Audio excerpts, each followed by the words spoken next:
There are a lot of automakers that come to mind when you think about electric cars. This Swedish brand might not be one of them.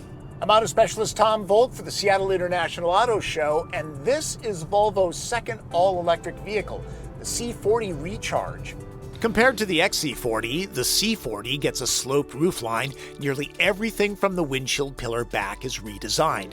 In addition to its stellar safety reputation, Volvo is aiming to be all-electric by 2030, and that's just the start of its environmental pledge. The interior is leather-free. The fabrics are made from recycled PET bottles, so that Evian bottle you tossed last year might be in here. But let's talk powertrain. Like the XC40 Recharge with its traditional SUV roofline, the C40 rides on the compact modular architecture.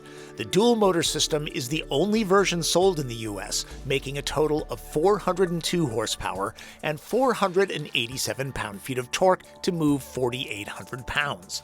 The lithium-ion battery is rated at 78 kilowatt-hours. This charges at a top rate of 150 kilowatts. The C40 is one of those cars that doesn't have an on-off switch. Your butt turns it on.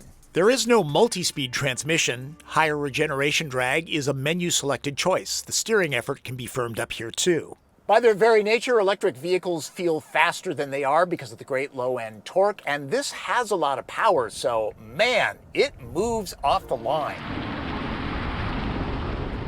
It really pushes you into the back of the seat.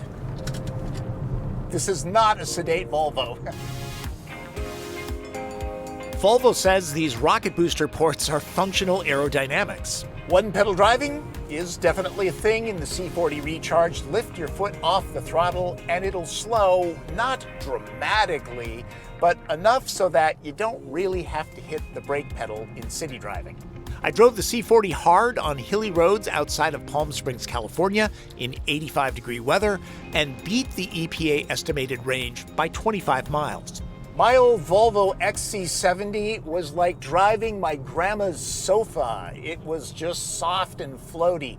This is pretty good. Obviously, the low center of gravity comes from the heavy batteries in the floor, but the suspension is tuned just about right for this vehicle. It's fun to drive. These roads are really twisty.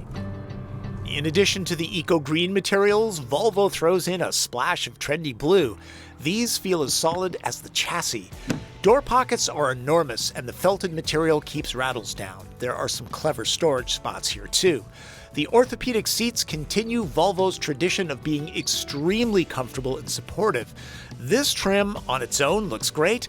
I'll go to Volvo's footage to show you it's an abstract topographical map of Sweden's Abisko National Park, and at night, the ambient backlighting is especially cool. There are belts for 3 in back. It's optimized for 2 full-sized adults. They'll like the ambiance. And those clever Swedes have taken a simple load floor and made it a divider, so your lutefisk doesn't roll around as much on the way home. Seats up, there's a little more than 14 cubic feet.